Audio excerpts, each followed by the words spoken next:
नमो अरिहंताणम्।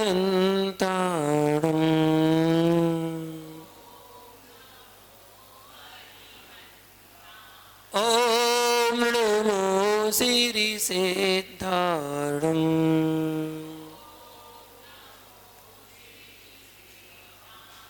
ओम नमो आयर्याणम्।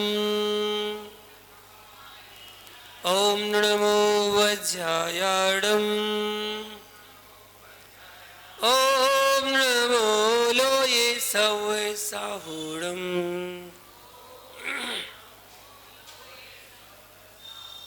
मंगलम भगवान वीरो मंगलम गौतमो गणी मंगलम गुंद गुंदार्यो जैन धर्मोस्तु मंगलम। सर्वमंगल मांगल्यम सर्वकल्याणकारकम प्रधानम सर्वधर्माणाम जैनम जयतु शासनम। जैनम जयतु शासनम। जैनम जयतु शासनम। जय बोलो मुल्ला शांतिनाथ भगवान की, पंच परमेष्ठी भगवान की, परम पूज्य राष्ट्रीय गणाचार्य श्री विराट सागर जी महामुनि राज की, शरण श्रोमणी आचार्य श्री विद्यासागर जी महामुनि राज की, चर्या श्रोमणी आचार्य श्री विशुद्ध सागर जी महामुनि राज की, अहिंसा में विश्व धर्म की।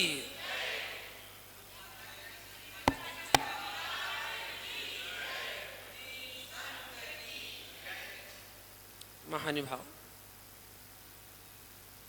आज का दिन बड़ा ही पावन दिन।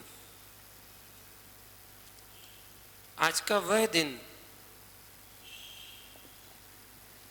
जब पूज्य आचार्य विद्यासागर जी महामुनि राज ने मुनि दीक्षा ली थी। अपने गृहस्थ जीवन का त्याग करके उस संयम को धारण किया था, जिस संयम को धारण करने के लिए लोग तरसते हैं, जीव तरसते हैं, सोचते हैं कि हमें भी संयम मिल जाए, हम भी संयम धारण कर लें, हम भी अपनी आत्मा का कल्याण कर लें। बस सोचते सोचते सोचते सोचते में सारी जिंदगी निकल जाती है, लेकिन एक बार भी संयम को धारण करने की भाव नहीं हो पाते। वो काल चल रहा है, वो समय चल रहा है कि आज के समय में अगर हम किसी से बोले कि 1 महीने के आलू का त्याग कर दो, तो आदमी 10 बार सोचता है कि मैं त्याग करूं या ना करूं। हो नहीं पाएगा मुनिराज, बहुत ज्यादा है। 15 दिन मुनिराज बोले 15 दिन कर लो। मुनिराज बहुत ज्यादा है मुनिराज, 7 दिन कर ले भाई। बोले 3 दिन मुनिराज, 3 दिन कर लेंगे। 3 दिन आलू का त्याग कर पा रहा है। ऐसे काल में, ऐसी स्थिति में, ऐसे परिवेश में दिगंबर मुनि बनना बहुत महान कार्य है। जहां पर सारी इच्छाएं समाप्त हो जाती हैं, वहीं से दीक्षा की यात्रा प्रारंभ होती है, वहीं होती है दीक्षा। संयम धारण तभी किया जाता है। 1968 में मुनि दीक्षा ले ली थी, 30 जून 1968। आज भी 30 जून 2025 है। वो दिन, वो अवसर, वो क्षण स्मरण करो जब उन्होंने मुनि पद को धारण किया होगा। उनकी क्या विशुद्धि रही होगी, क्या उनके परिणाम रहे होंगे जब उन्होंने पूरी समाज के सामने वस्त्रों का और संपूर्ण परिग्रह का त्याग करके दिगंबरत्व वेश धारण किया था और नमोकार मंत्र में समाहित हो गए थे। नमोकार मंत्र में समाहित होना, नमो लोए सभ्य साहुणम।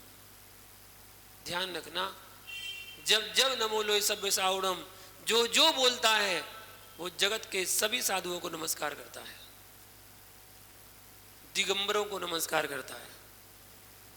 खुलासा कर देंगे, वरना आप समझो जगत के सारे साधुओं को नहीं। साधु तो कोई भी कहलाने लगता है आज के समय में।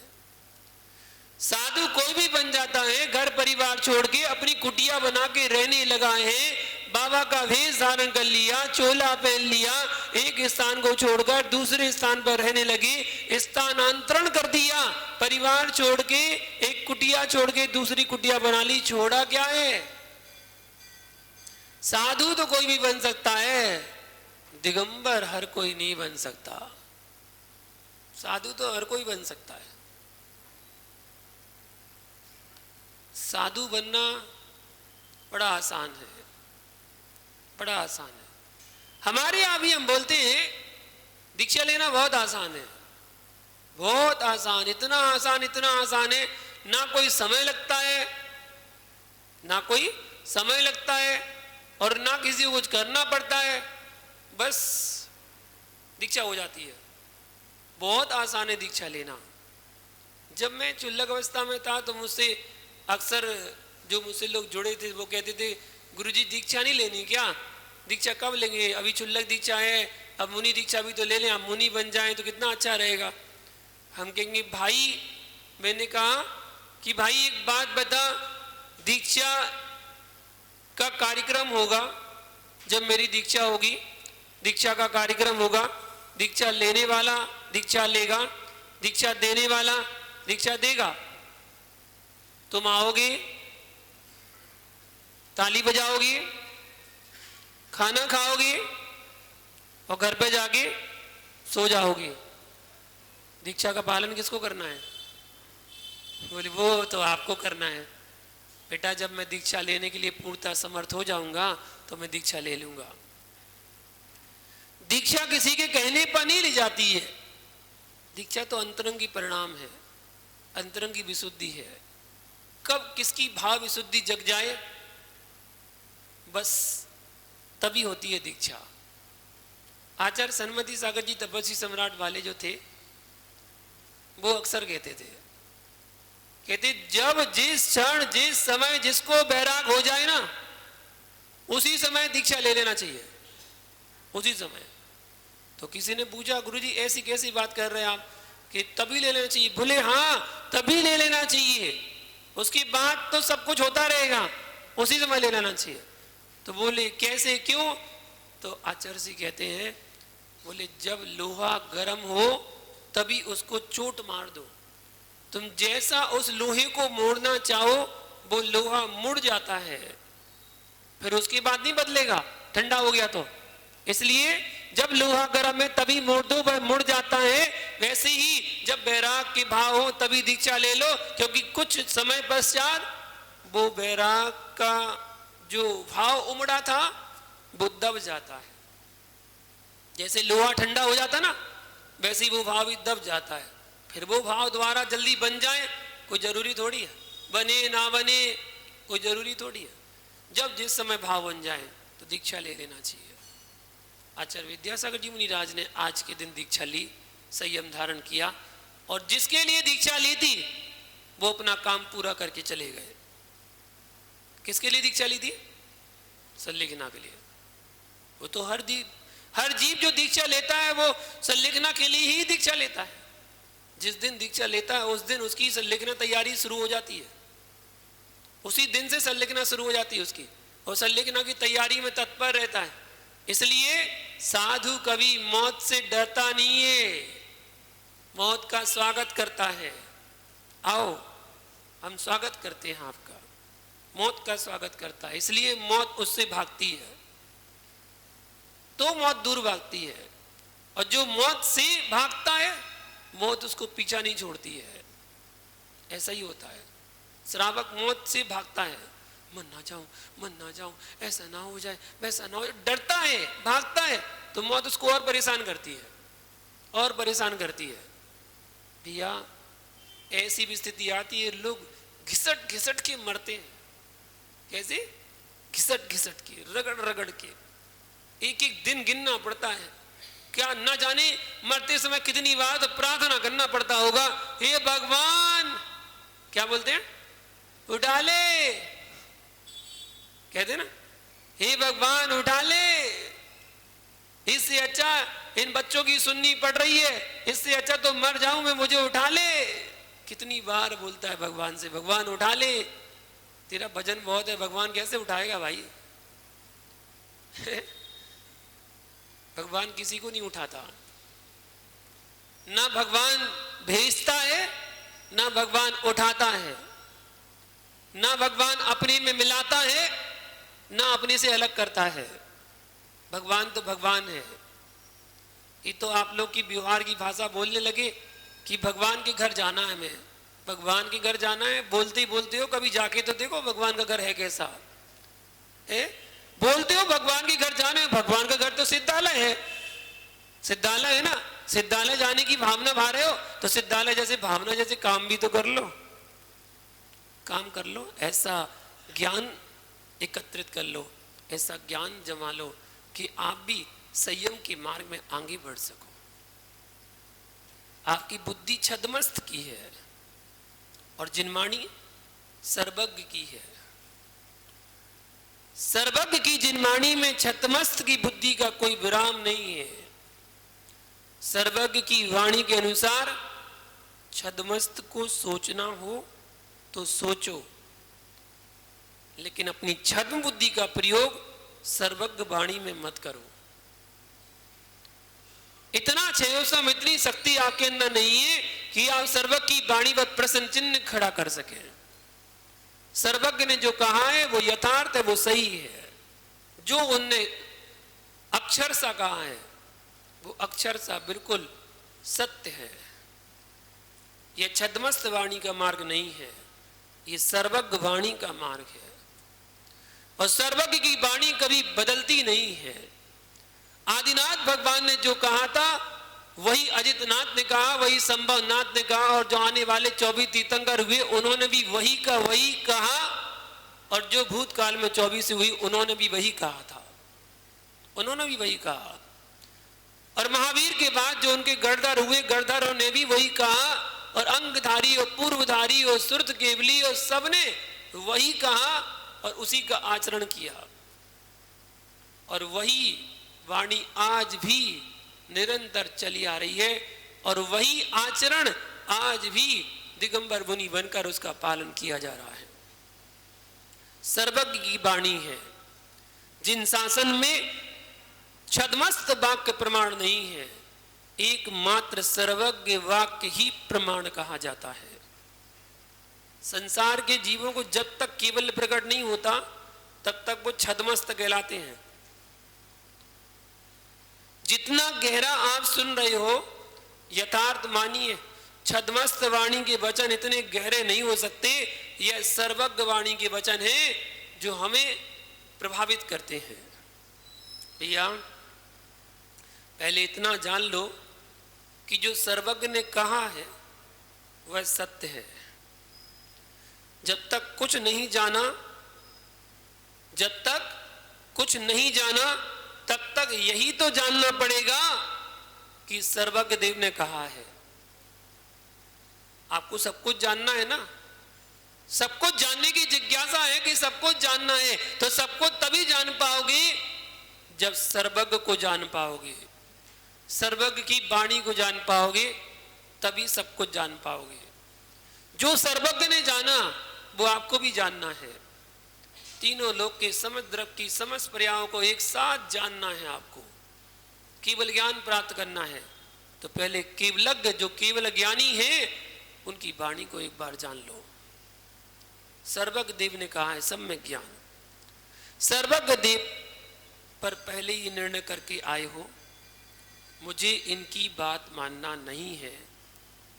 विश्व में अरहंत को, सच्चे वीतरागी निर्ग्रंथों को, अरहंत वाणी को मानने वालों की संख्या न्यून है, कम है। पहले से ही कठोर निर्णय है कि मुझे स्वीकारना ही नहीं है भगवान की वाणी को।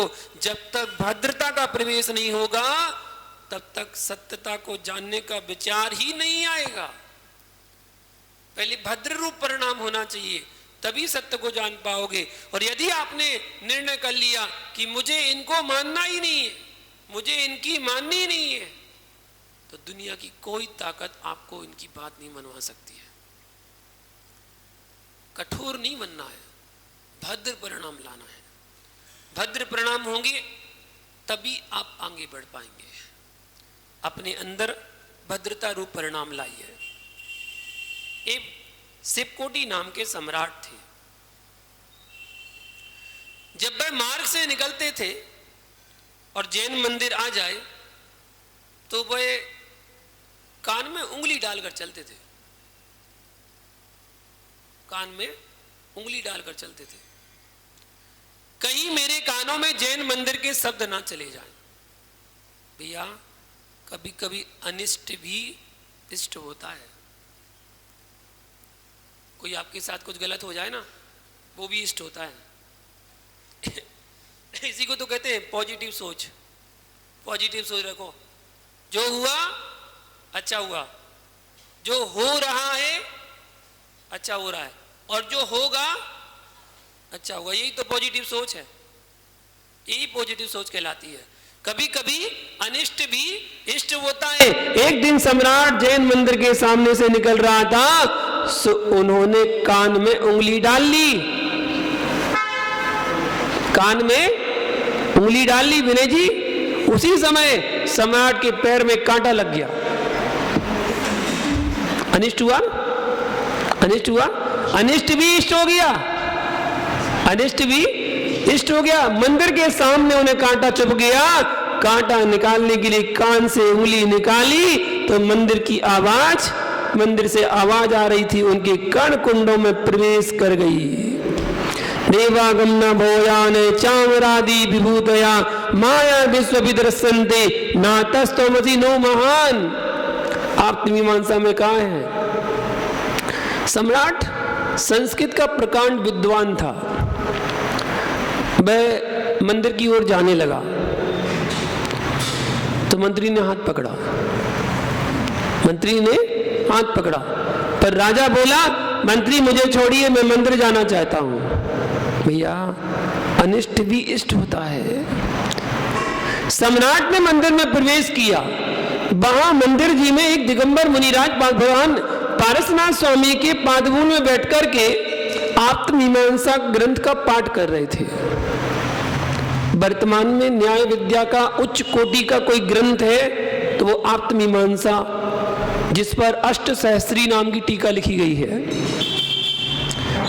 सम्राट मंदिर में प्रवेश करता है और वहां विराजित निर्गुण मुनिराज को प्रणाम करता है और विनय पूर्वक कहता है, स्वामी जिस ग्रंथ का पाठ कर रहे हो मैं उसका अर्थ समझना चाहता हूं। वो मुनिराज बड़े सरल स्वभावी थे, सरल स्वभावी मुनिराज थे। वे कहते, राजन हमसे इस ग्रंथ का अर्थ नहीं बनता। धन्य ऐसे सच्चे निर्गंत योगीश्वर को। सम्राट निवेदन करता है, स्वामी ग्रंथ का पाठ एक बार मुझे सुना दो। मुनिराज ने प्रथम कारिका से लेकर अंतिम कारिका तक उस आत्ममीमांसा ग्रंथ का पाठ सुना। मुनिराज ने पाठ सुना दिया। उधर पाठ चल रहा था, इधर सम्राट का विकार गलित हो रहा था। भैया यदि किसी को कालिया नाग डस ले, ध्यान रखना, उसे शीघ्र दफनाने मत चले जाना, जलाने मत चले जाना। क्यों? उसका शीघ्र मरण नहीं होता भाई, मूर्छित होता है, मूर्छित हो जाता है, बेहोश हो जाता है, और हो सकता है उसकी हाथ की नाड़ी ना चल रही हो पर मस्तिष्क की नाड़ी देखना चलती नजर आएगी। नाड़ी देखने के लिए भी एक ही स्थान नहीं होता, पैरों में भी नाड़ी होती है, पैरों की नाड़ी देखी जाती है। जिस समय सल्लिकना समाधि मरण होता है उस समय जो निर्यापकाचार होते हैं छपक की पैरों की नाड़ी से शुरू करते हैं। पैरों की नाड़ी देखते हैं, नाड़ी चलना बंद हो गई, इसका मतलब आत्मा यहाँ से निकलना प्रारंभ हो गई है, और धीरे धीरे धीरे धीरे संकुचित होती जाएगी और यहाँ से हाथ पैर काम करना बंद करना शुरू कर देंगे, पैर काम करना बंद कर देंगे और धीरे धीरे ऊपर का धड़ काम करना बंद कर देगा, हाथ काम करना बंद कर देंगे और धीरे धीरे उसके प्राण चले जाएंगे। नाड़ी तो पैरों की भी देखी जाती है। तो जब कोई कालिया नाग डसे तो नाड़ी देखना मस्तक की। एक बालक को एक नाग ने डस लिया, लोगों ने उसे मृतक घोषित करके एक रास्ते की पुलिया के नीचे पत्थरों से उसको दबा दिया। बच्चा था।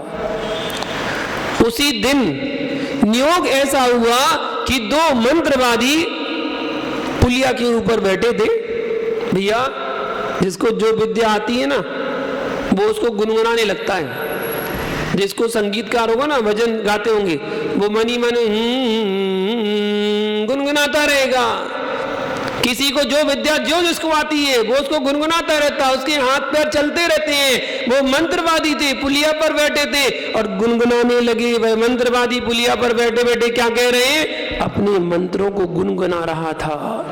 शब्द की महिमा देखो। आप आंख बंद करके भूमि पर पड़े थे और किसी ने आपका नाम लेकर गाली दे दी, तो आपके अंदर कुछ होगा कि नहीं होगा?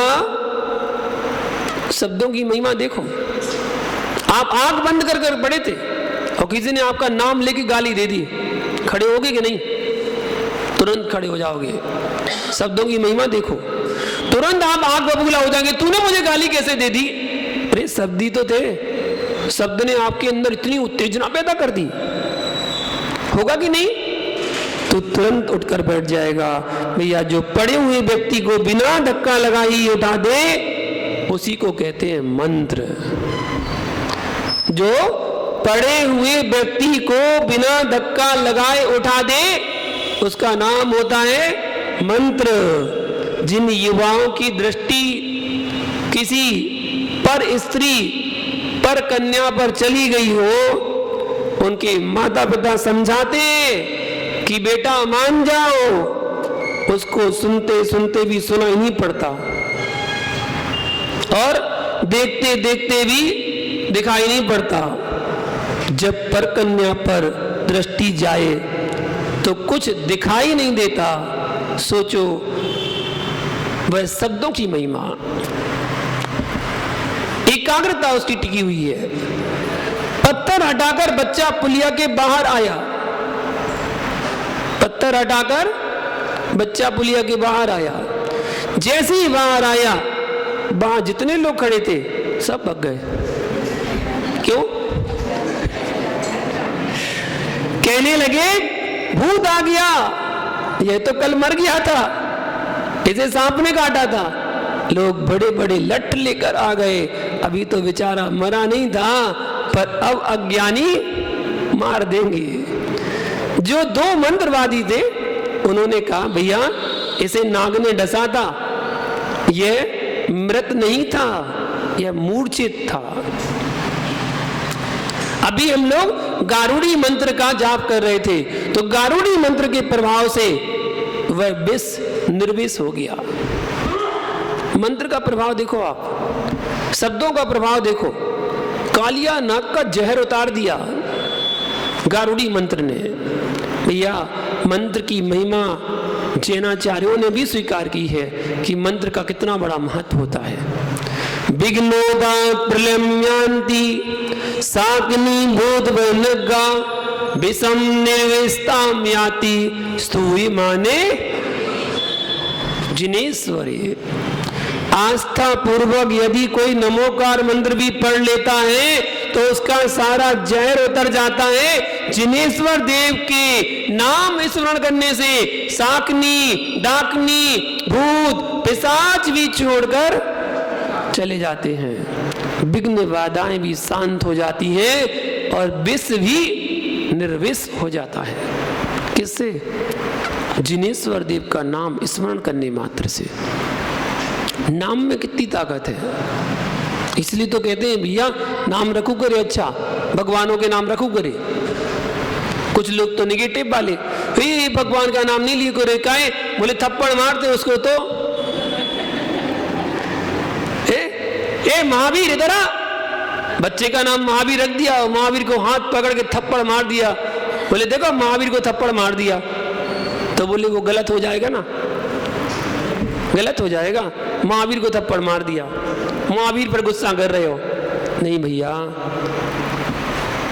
अगर शरणिक जी ऐसा सोचते ना तो बच्चे का नाम श्रेयांश नहीं रखते। बताओ श्रेयांशनाथ भगवान है कि नहीं है? तो ये श्रेयांश नाम नहीं रखते अगर ऐसा सोचते तो। क्यों? बचपन से श्रेयांश को तो खूब डांटा होगा ना, डांटा कि नहीं?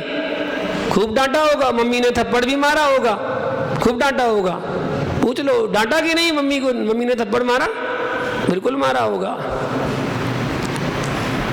सोचो वो नाम आपका कब कब काम आएगा। आप बच्चे को डांटते कितनी बार है? एक बार, दो बार दिन भर में? उसका नाम कितनी बार पुकारते हैं? कई बार। और मैं तो ये कहता हूँ कि शब्द की बरगना देखो, अंत समय में अगर आपको अपने श्रेयांश की भी याद आ गई तो बार बार क्या बोलोगे? श्रेयांश, श्रेयांश, ओ श्रेयांश, श्रेयांश। वो श्रेयांश नाथ भगवान ही तो है। श्रेयांश भगवान ही को तो याद कर रहे हैं। इस बहाने भगवान का नाम तो स्मरण हो रहा है। अगर आपने अपने बच्चे का नाम वीर रख दिया, महावीर रख दिया, अनंत रख दिया, आदि रख दिया, अजित रख दिया, आपने तीर्थंकर के नाम ही तो ले रहे हैं। जितनी बार बुलाएंगे उतनी बार आप भगवान का नाम ले रहे हैं। पॉजिटिव सोचो, अच्छा सोचो, वो भगवान का नाम आपका कल्याण कर देगा। नाम लेने का कितना प्रभाव पड़ता है। एक अक्षरों से ही तो मंत्र बना है, अक्षर से तो बना है मंत्र। अक्षर से ही गीत बनते हैं, अक्षर से ही गाली बनती है, अक्षर से ही प्रशंसावाचक शब्द बनते हैं और उन्हीं अक्षरों से निंदावाचक शब्द भी बनते हैं। वर्णमाला तो वही है, आ से ज्ञानी तक, आ से ज्ञानी तक जो शब्द है ना, वही तो वर्णमाला है। सब कुछ उन्हीं से बनना है। घोर पापी लोग हैं जो टॉयलेट में बैठ के न्यूज़पेपर पढ़ते हैं। घोर पापी बैठ जाएंगे टॉयलेट में, अच्छी कुर्सी लगा के आराम से पैर पर पैर रख के तसल्ली में, और अखबार खोल लेंगे और वाचना शुरू कर देंगे। और 10 मिनट, 15 मिनट, 20 मिनट, आधा घंटा बैठे रहेंगे, पूरे अखबार का वाचन वहीं कर लेंगे। अरे कितना पाप का बंद कर रहा है। वही जिनवाणी के अक्षर हैं, वो जिनवाणी के अक्षर जो जिन अक्षरों से जिनवाणी बनी है, उन्हीं अक्षरों से न्यूज़पेपर लिखा गया है और उन्हीं अक्षरों का वाचन आप वहां पर बैठकर कर रहे हैं। वही आ क ख ग घ ण च छ ज ढ ण ट ठ ड ढ ण, सारे बीजाक्षर हैं, सारे बीजाक्षर। आपको पता है जब इनकी प्रतिष्ठा होती ना तो पूरी वर्णमाला लिखी जाती है, आ से लेकर लास्ट ज्ञानी तक, अ से लेकर पूरी वर्णमाला, अंकन न्यास क्रिया की जाती है उसकी, मंत्र न्यास क्रिया की जाती है उन्हीं अक्षरों से। इतनी पावर, इतनी शक्ति होती है उन अक्षरों में। सोचो, आचार्य समंत भद्र स्वामी ने रत्नगणक श्रावकाचार ग्रंथ में 21 नंबर का श्लोक उन्होंने कहा, नाग ही निमलम चेतुम दर्शनम जन्म संतित नहीं मंत्रोच्चार नियनो निहंती वैस वेद नाम। एक अक्षर भी मंत्र में हीन हुआ, एक अक्षर भी अगर मंत्र में हीन हुआ तो वह विष की वेदना को दूर नहीं कर सकता है। आचार्य समंत स्वामी ने बड़े मंत्रवादी, तार्किक, न्यायाचार और व्याकरणाचार विद्वान थे। एक अक्षर भी कम है तो मंत्र का विष नहीं उतर सकता उस मंत्र से। फिर एक अक्षर पूर्ण होना चाहिए। वो एक अक्षर कम था तो पुष्पदंत और भूतबली की विद्या सिद्ध नहीं हुई। मंत्र तो मंत्र था। एक अक्षर किसी का कम, एक अक्षर किसी का ज्यादा, ना ज्यादा चाहिए ना कम चाहिए। इसलिए कहते हैं मंत्रों का उच्चारण बड़े शुद्ध किया करो, मंत्रों का उच्चारण करो तो बड़े शुद्ध। नमो अरिहंताणम, नमो सिद्धाणम, नमो आईरियाणम, नमो वज्रायाणम, नमो लोये सौसाणम। मंत्र का उच्चारण बिल्कुल शुद्ध करो। आपके कैसे संकट दूर नहीं होंगे, कैसे आपकी पीड़ा दूर नहीं होगी, सब कुछ दूर हो जाएगा। एक नमोकार मंत्र के प्रभाव से जब अंजन निरंजन बन सकता है, एक नमोकार मंत्र के प्रभाव से जब एक बैल देव बन सकता है, बकरा देव बन सकता है नमोकार मंत्र के प्रभाव से, तो सोचो आपके नमोकार मंत्र प्रभाव से कोई छोटे मोटे रोग दूर नहीं होंगे, कोई पीड़ा दूर नहीं होगी। आप तो कहते हैं तो 5-5 माला फेरते हैं। वाह, 5 माला नमोकार 140 बार नमो का अर्थ पढ़ लिया आपने, 5 माला फेर ली, 540 बार नमो का अर्थ फेर लिया, उसके बाद भी आपके जीवन में सुख शांति नहीं आ पा रही है। क्यों? मंत्रों का उच्चारण ही शुद्ध नहीं कर रहे। भैया क्रिया को क्रिया में रहने दो, आदत मत बनाओ। नोट कर लेना सूत्र, क्रिया को क्रिया में रहने दो, उसे आदत मत बनाओ। जब तक क्रिया क्रिया में रहती है तब तक अपने भाव उस क्रिया को करने में लगते हैं, और जब क्रिया आदत बन जाती है तो हमारे भाव सब समाप्त हो जाते हैं। क्रिया को क्रिया में रहने दो। एक बात बताइए, जब आपने अपने जीवन काल में पहली बार पूजा की थी तो कैसे की थी? कैसे की थी? हम बताएं कैसे की थी? प्रैक्टिकल देखो, बड़ा अच्छा लगता है प्रैक्टिकल देखने में। जिनवाणी हाथ में, आपकी दृष्टि जिनवाणी पर, आपकी उंगली जिनवाणी पर, आपका ध्यान पूरा जिनवाणी पर। और कैसे की? यह विधि ठाणे हो के प्रथम पढ़े जो पाठ, धन्य जिनेश्वर देव तुम न से कर्म जो आठ, अनंत चतुष्टय के धनी। ऐसे की थी ना, पहली बार की थी। वो मालूम क्या थी? आपकी क्रिया, वो आपकी क्रिया थी।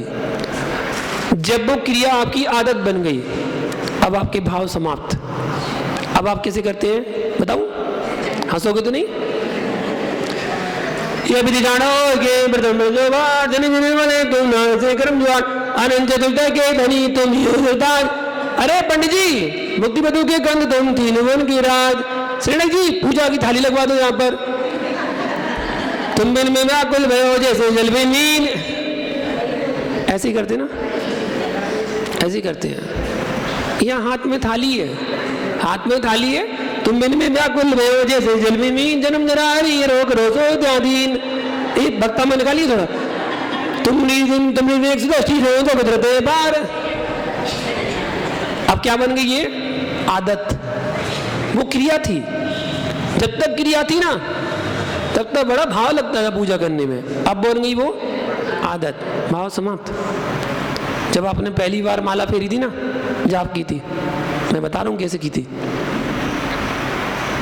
ऐसे करके नमो अरिहंताड़म, नमो सिद्धाड़म, नमो आयरियाड़म, नमो उवजायाड़म, नमो लोय सब साउड़म, नमो अरिहंताड़म, नमो सिद्धाड़म, नमो आयरियाड़म। ऐसे की थी ना, पहली बार की थी। वो क्या थी? आपकी क्रिया। अब क्या बन गई? आदत। अब कैसे करते बताएं?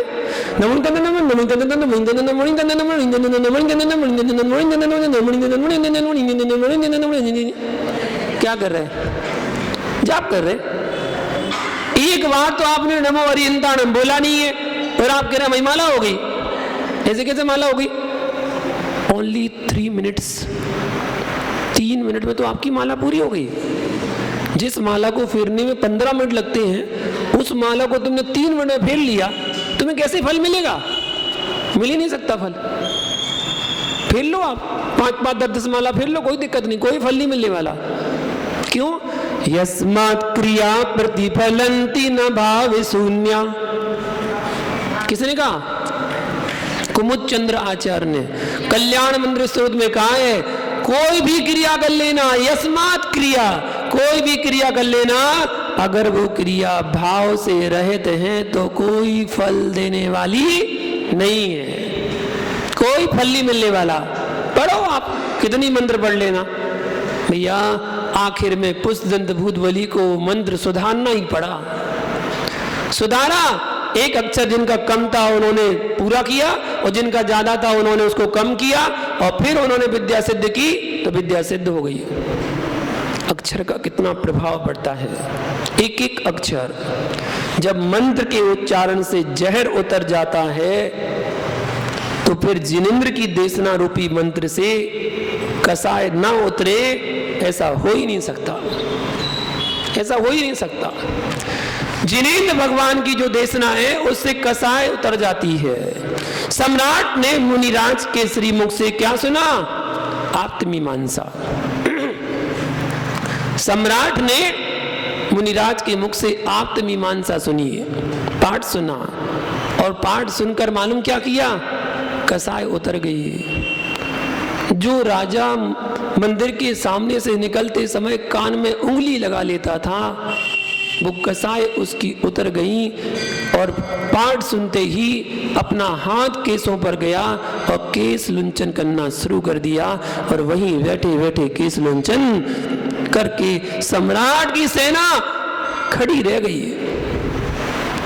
सम्राट ने वस्त्र त्याग दिए, सम्राट दिगंबर मुनि बन गया।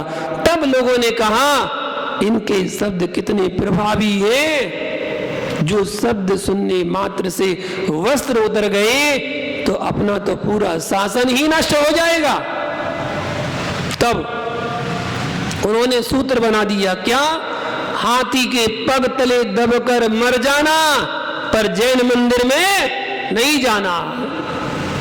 ऐसा सूत्र बनाया था, ऐसा सूत्र बनाया मिथ्या दृष्टि एकांतवादियों ने।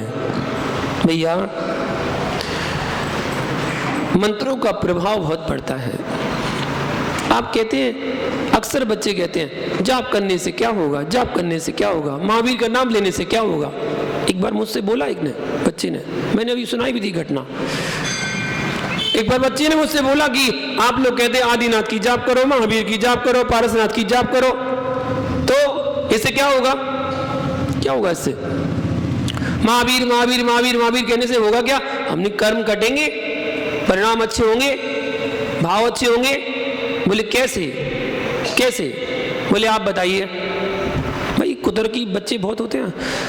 वो कहता है, बोले कैसे बताइए? मुझे बहुत जोर की भूख लगी है, बहुत जोर की भूख लगी है, और मैं रोटी रोटी की माला फेरू, रोटी रोटी रोटी रोटी रोटी रोटी रोटी, तो क्या मेरी भूख मिट जाएगी? बिल्कुल नहीं मिटेगी। अच्छा, बोले मुझे बहुत जोर की प्यास लगी है और पानी की माला फेरू, पानी पानी पानी पानी, तो मेरी प्यास बुझ जाएगी? बिल्कुल नहीं बुझेगी। फिर अब आप बता दीजिए, रोटी रोटी कहने से भूख नहीं मिटती है, पानी पानी कहने से प्यास नहीं बुझती है, तो महावीर कहने से कर्म कैसे कट जाएंगे? वाह, क्या तर्क दिया है। मैंने कहा बेटा ठीक है, मैंने तुम्हारी बात मान ली, बहुत अच्छी बात है, तुम्हारा तर्क है, तुम्हारी बात को मैंने मान लिया कि रोटी रोटी कहने से भूख नहीं मिटती है और पानी पानी कहने से प्यास नहीं बुझती है, लेकिन बेटा जब जब तुम गुलाब जामुन का नाम लेता है तो मुंह में पानी आता है? बोले आता है। जब जब इमली का नाम लेता है दांत खट्टे होते हैं? बोले हाँ होते हैं।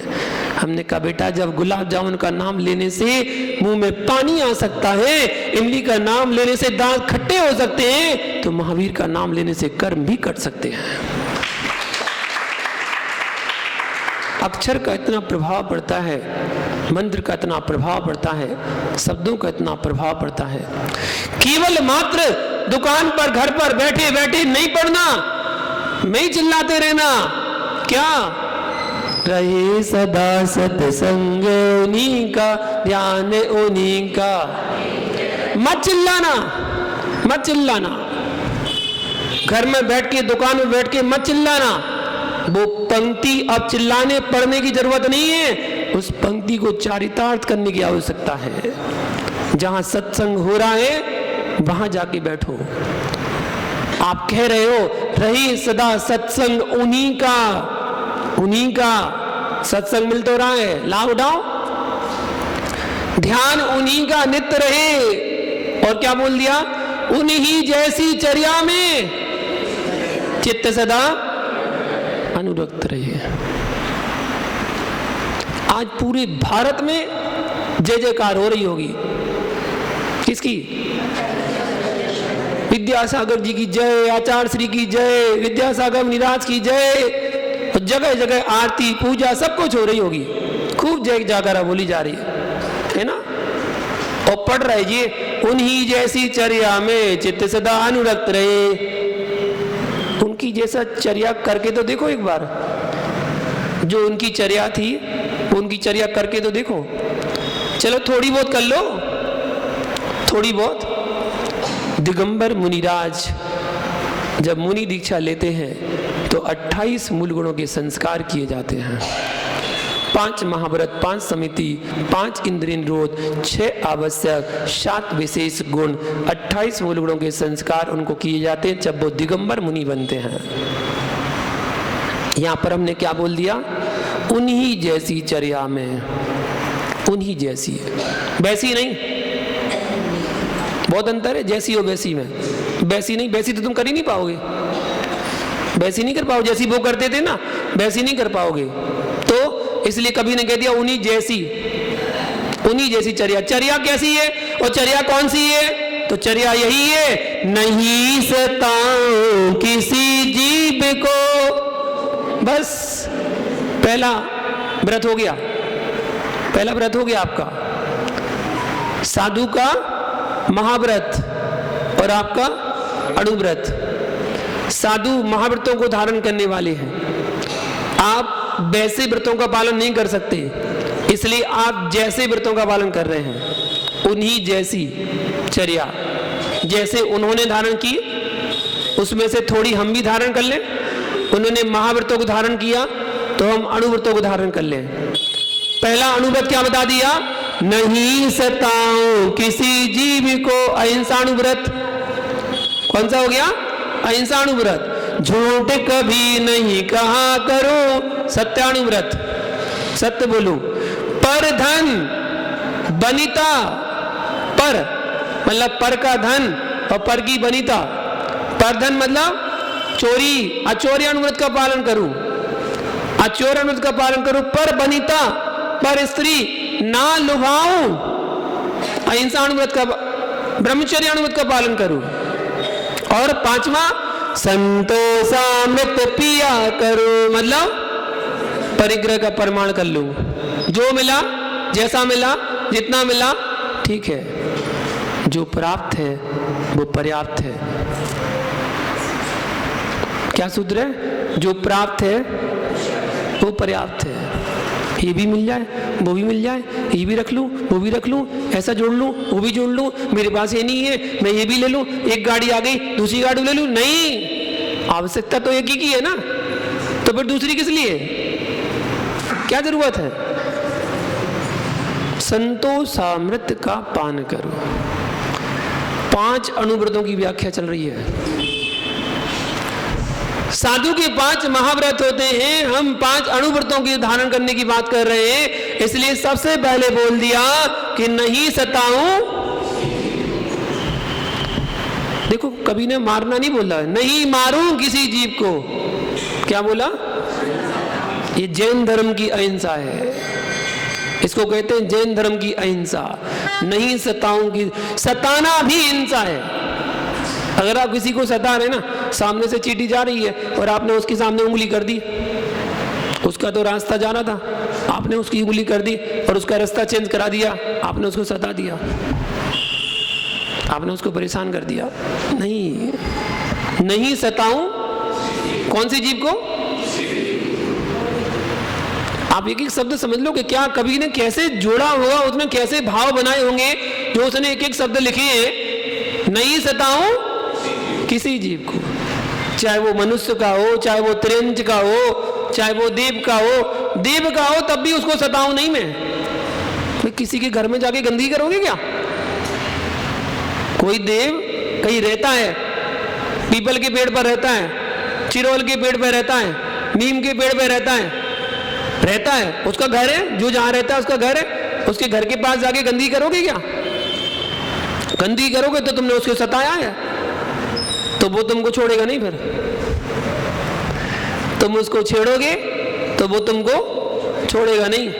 छेड़ो मत उसको, छेड़ोगे तो वो छोड़ेगा नहीं। सताओ मत किसी भी जीव को। इसलिए तो कभी ने एक शब्द जोड़ दिया, नहीं सताऊं किसी जीव, किसी भी जीव को मैं सताऊं नहीं, परेशान नहीं करूं, दुखी नहीं करूं, उसको पीड़ा नहीं पहुंचाऊं, मैं उसको कष्ट नहीं पहुंचाऊं। जितना हो सकता है मैं उसका ध्यान रखूं, अपने परिणामों को अच्छा बना के रखूं, अपने भावों को निर्मल बना के रखूं। किसी जीव को सताए नहीं।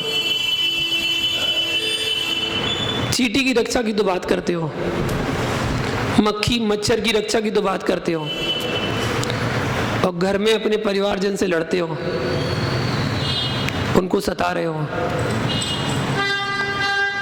सास बहू को परेशान कर रही है, कहीं कहीं उल्टा हो गया, कहीं बहू सास को परेशान करती है, नहीं होता है, कहीं कहीं बहू सास को परेशान करती है, सता रहे एक दूसरे को, भाई भाई को सता रहा है, नंद भौजाई को सता रही है, कहीं पिता पुत्र को सता रहा है, कहीं पुत्र पिता को सता रहा है, अंतरंग हिंसा चल रही है, अंतरंग की हिंसा चल रही, परिणाम खराब हो रहे हैं, दूसरे जीवों को परेशान कर रहे हैं आप, और पढ़ रहे नहीं सताऊं किसी जीव को,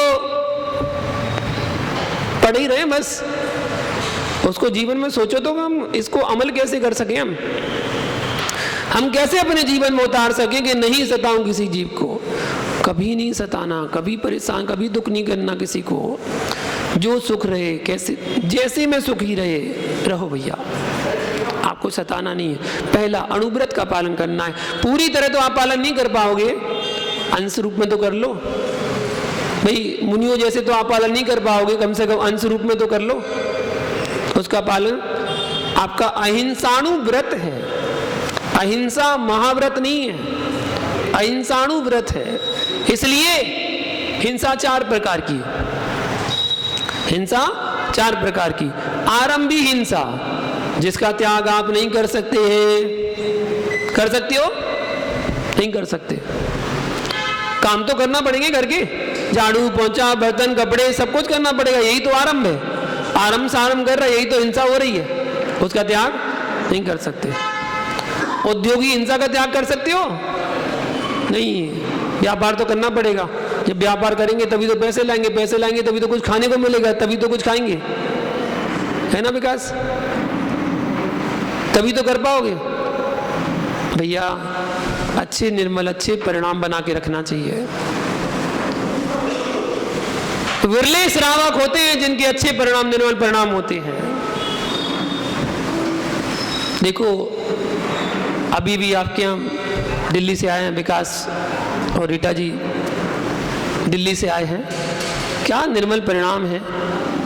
सूरजल विहार दिल्ली में रहते हैं और सूरजल विहार दिल्ली में कोई भी संत कोई भी साधु किसी भी संघ के साधु आ जाएं, इनके घर चौका जरूर लगता है।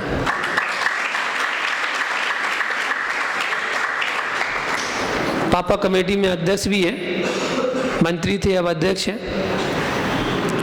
और इनके ऐसे भाव इनके ऐसे निर्मल परिणाम है। मैंने 2021 में महा चतुर्मास किया था और 2021 के चतुर्मास में इन्होंने आहार की भावना आई थी कि हम आहार देंगे, और महीने में एक बार आहार देने का नियम लिया था, वो तो केवल दिल्ली तक का था, लेकिन उसका पालन करते करते 21 से 2025 आ गई, और जहां जहां चाहे मैं सम्मेद शिखर झारखंड में रहा, चाहे बिहार में, चाहे उत्तर प्रदेश में, और चाहे पश्चिम बंगाल में रहा, कहीं भी रहा, हर महीने आहार देने के लिए आते हैं। किसी कारण बस मजबूरी बस अगर कुछ हो जाए और पूरे महीने नहीं आ पाए तो महीने के आखिरी दिन आते हैं। आज आखिरी दिन है ना, आखिरी दिन है, आखिरी दिन आए, लेकिन आहार महीने में देना है, तो 30 जून को देने आए हैं भाई। कल 1 जुलाई को भी दे के जाएंगे, जुलाई भी हो जाएगी, जून में दिया ना तो जुलाई में देना है, महीने में एक बार। क्या निर्मल परिणाम होंगे, क्या भाव होंगे। आज के समय में ऐसे भाव बनाना बड़ा कठिन काम है, कठिन काम है। साधु विहार कर जाते हैं, पता नहीं कहां से कहां पहुंच जाते हैं, अब वहां पहुंचकर कैसे दे पाएंगे। और जबकि मैंने इतना हार्ड कठिन नियम नहीं दिया था, मैंने तो नॉर्मली दिया था कि चलो नगर में दिल्ली में तो साधु रहते ही रहते हैं, अगर मैनर मिला तो कोई बात नहीं, किसी और को दे देना, लेकिन दिगंबर मुनिराज को आहार जरूर देना, क्योंकि वर्णन चल रहा था कि दिगंबर साधु को आहार देना और सम्मेद शिखर की वंदना करना पुण्यात्मा जीव ही कर सकता है, भव्य जीव ही कर सकता है, हर कोई नहीं दे सकता। जिसने नरक गति का और त्रिंज गति का बंद कर लिया है, वो जीव किसी दिगंबर मुनिराज को अपने हाथों से आहार दान नहीं दे सकता है, नहीं दे सकता। अगर आपका नरक या त्रिंज गति का बंद हो चुका है तो आप आहार दान नहीं कर सकते, आप सम्मेद शिखर की वंदना नहीं कर सकते। इसलिए साल में एक बार सम्मेद शिखर और महीने में एक बार मुनिराज को आहार देने चले जाया करो, और अपनी परीक्षा ले लिया करो। आई एम सेफ, मैं खोटी गति से बचा हुआ हूं, मैंने आहार भी दे लिया, चंद्रशेखर की वंदना भी कर ली, आई एम से भैया भाव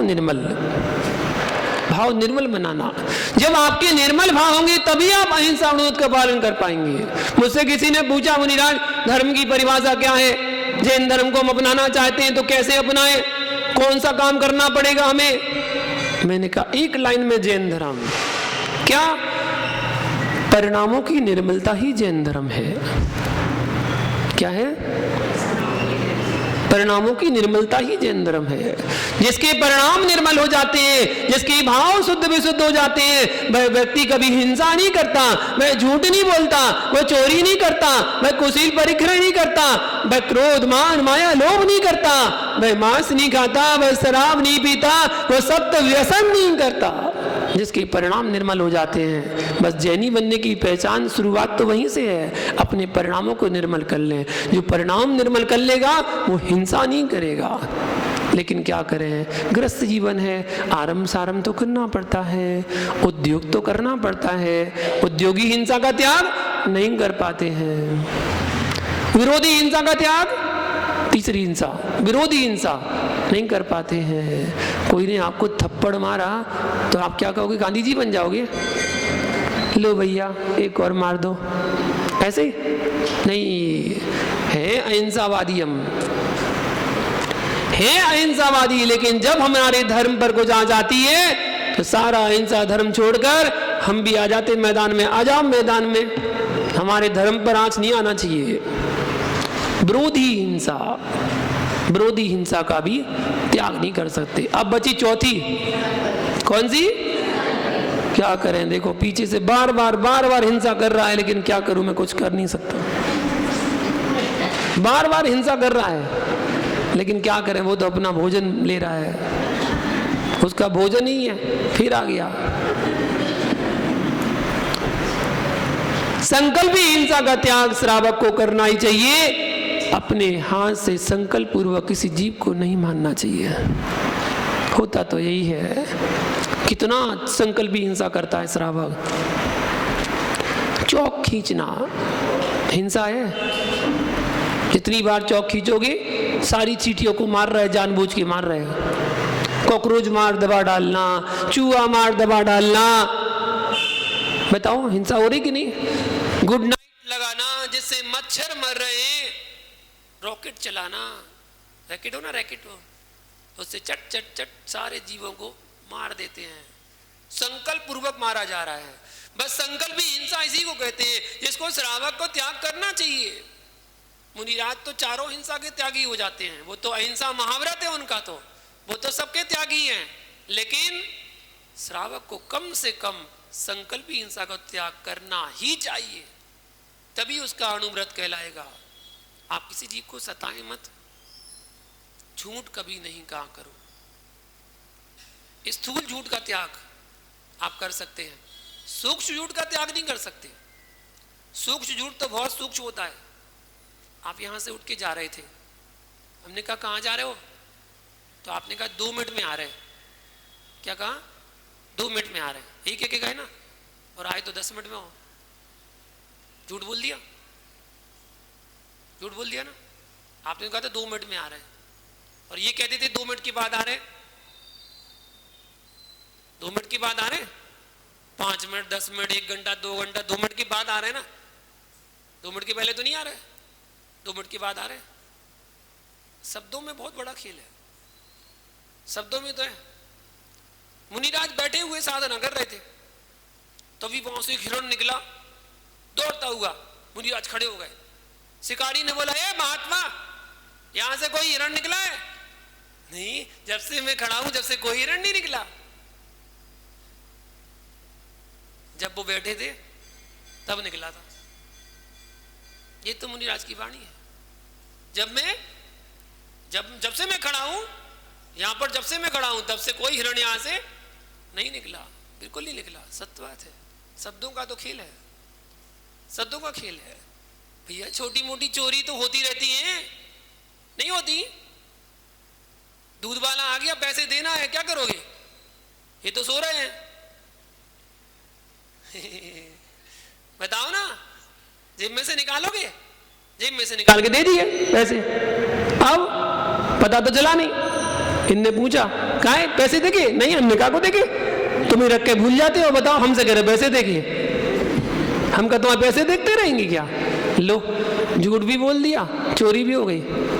यही तो सूक्ष्म चोरी कहलाती है, स्थूल चोरी का त्याग है, स्थूल चोरी का।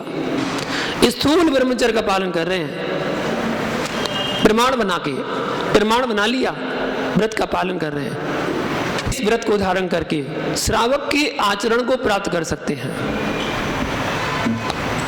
श्रावक का आचरण आप धारण कर सकते हैं। अहिंसाणुव्रत, सत्याणुव्रत, आचरणव्रत, ब्रह्मचर्यव्रत, परिग्रह परिग्रह का त्याग नहीं करा रहे आपसे, बिल्कुल नहीं। अगर आपने परिग्रह का त्याग कर दिया तो आप श्रावक कहेंगे, परिग्रह का त्याग कर दिया तो आप श्रावक कहलाने के अधिकारी नहीं हो, आप श्रावक हो ही नहीं। भाई श्रावक श्रावक क्या जिसके पास परिग्रह ना हो, और भाई साधु साधु क्या जिसके पास परिग्रह हो। आपके पास तो परिग्रह होना चाहिए, हो लेकिन परिमाण कर लो उसका, बस यही तो आपका अनुव्रत है। आपके पास बहुत पैसा है ना, मान लो चलो 5 करोड़ रुपए आपके घर में कैश है, अल्लाह मत करिए कोई बाहर चलिए आवाज। 5 करोड़ कैश रखा है ना, आप 10 करोड़ का नियम ले लो, 10 करोड़ से ज्यादा नहीं रखेंगे। आपके पास 1 किलो सोना है ना, 2 किलो का नियम ले लो, 2 किलो सोना से ज्यादा नहीं रखेंगे। आपके पास 1 घर है ना, 2 घर का नियम ले लो, बस 2 घर से ज्यादा नहीं रखेंगे। आपके पास 2 गाड़ी है ना, 4 गाड़ी का नियम ले लो, 4 गाड़ी से ज्यादा नहीं रखेंगे। बस यही तो परिग्रह का परिमाण है, इतना तो कर सकते हो। जितना है उससे दुगने का नियम ले लो, कोई बात नहीं चलेगा, उतने का तो दोष लगेगा, उससे ज्यादा का तो दोष नहीं लगेगा। वरना भारत में 15 लाख करोड़ की करेंसी चल रही है। भारत में अभी जो करेंसी चल रही है ना पूरी मिला के, वो 15 लाख करोड़ की चल रही है बस पूरे भारत में। आपके पास जितनी भी नोट है पूरी सबकी काउंटिंग है, कितनी आप छुपा के रखो, कितनी भी कहीं दबा के रखो, वो सबकी काउंटिंग है। वो है 15 लाख करोड़ पूरे भारत में। बच्चा बूढ़ा जवान भिखारी अमीर कोई भी हो, सबके पैसे को मिलाकर इतना ही है। पूरे का दोष लगेगा, पूरे का दोष लगेगा। और वरना आपने केवल लिमिट मान ली 10 करोड़ 20 करोड़ 50 करोड़, चलो 100 करोड़ का ले लो, 1 अरब का, 1 अरब इतनी तो हो पाएंगे हैं, और ज्यादा हो जाएंगे। चलो जितना हो जाए उतने का ले लो। यही तो है परिग्रह का परिमाण कर लेना, यही तो व्रत है। 5 अणुव्रतों का पालन करना, तभी ये पंक्ति हमारी सार्थक होगी। उन्हीं जैसी चर्या में यह चित्त सदा, अपने मन को संतोष भाव धारण करना और इन 5 अणुव्रतों को पालन करना, आप श्रावक कहलाने के अधिकारी हैं। मुनि जैसी चर्या का पालन आप अंश रूप में कर सकते हैं। आगे कल फिर पुनः जुगल किशोर मुख्तार जी की उन पंक्तियों को जानेंगे। आज के लिए इतना ही, बस इतना ध्यान रख लेना कि हम मुनियों जैसे बनने की कोशिश करें, हम उन चारित्रवानों जैसे बनने की कोशिश करें जिन्होंने आज के दिन संयम धारण किया, चारित्र धारण किया, दिगंबर दीक्षा धारण की। आज हम उनकी जयकारा लगा रहे हैं, आज हम उनका नाम ले रहे हैं, आज उनका नाम जयकारा ही बोल पा रहे हैं। एक बार ऐसे भी भावना बनाओ कि भगवान आचार्य श्री हम भी आप जैसे बन जाएं। ऐसी मंगल भावना आप भी आज के दिन तो कम से कम भा लेना कि अंत समय में, अभी नहीं ले पा रहे कोई बात नहीं, अंत समय में आप जैसे रूप को धारण करके हम भी सल्लेखना समाधि मरण कर पाएंगे। ऐसी मंगल भावना भा लेना। जय बोलो परम पूज्य आचार्य श्री विद्यासागर जी महामुनि राज की। बोले शांतिनाथ भगवान की। बोले गुरुवर 108 उपाध्याय विभंजन सागर जी महामुनि राज की। बोले मुनि श्री विश्वगे सागर जी मुनि राज की।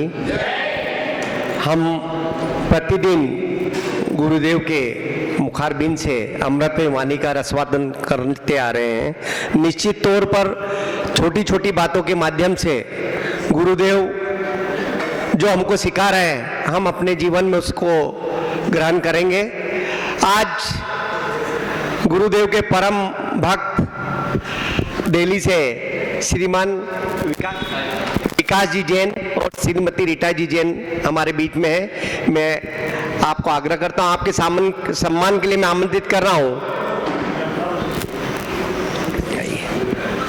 भाई सैनिक जी,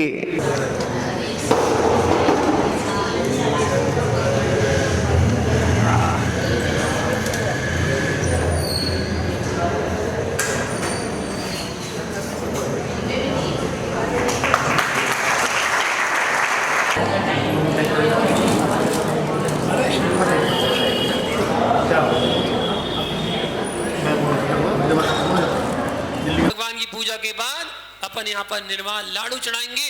लोग तो लाखों लोग गिरनार जी जाकर लाडू चढ़ा रहे हैं, हम वहां नहीं पहुंच पाए तो हम यही गिरनार समझ के लाडू चढ़ाएंगे।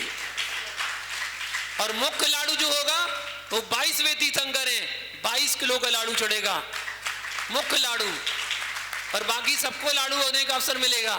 एक परिवार का चयन ऐसा होगा जो 22 किलो का मुख्य लाडू वेदी पे चढ़ाएगा, वो सौभाग्यशाली परिवार का चयन उसी दिन होगा। तो वो परसों का दिन है, परसों चढ़ेगा लाडू यहाँ पर, परसों ना अभिषेक शांति धारा के पश्चात तुरंत यहाँ पर लाडू चढ़ेगा, उसके बाद मंगल प्रवचन होंगे। धर्म प्रभावना निरंतर बह रही है और 2 तारीख से विशेष धर्म प्रभावना की प्रक्रिया चालू होगी। उसमें 3 तारीख को प्रातः 7 बजे घट यात्रा मंदिर जी से प्रारंभ होगी। कृपया सभी ध्यान रखें, पुरुष वर्ग सफेद वस्त्र और महिलाएं जो भी अपने केसरिया ग्रुप की साड़ियां पहन कर आए। 3 तारीख को एक विशाल घट यात्रा और उसके बाद इंद्रध्वज महामंडल विधान प्रारंभ गुरुदेव के सानिध्य में। आज उसी संदर्भ में इंद्रध्वज महामंडल विधान की पत्रिका का विमोचन हम जो विधान होना है उसकी पत्रिका छप के आई है, उसका विमोचन हो रहा है। और देखिए पहले खूब कहा गया था पहले आओ पहले पाओ, पहले आओ पहले पाओ, तो जो पहले आ गया वो सौदर इंद्र कुबेर महायज्ञ नायक यज्ञ नायक ईशान सानत कुमार सारे इंद्र बन गए, और बाकी के 10 इंद्र और बनने थे। उन 10 इंद्र में 9 इंद्रों के नाम तो आ गए थे।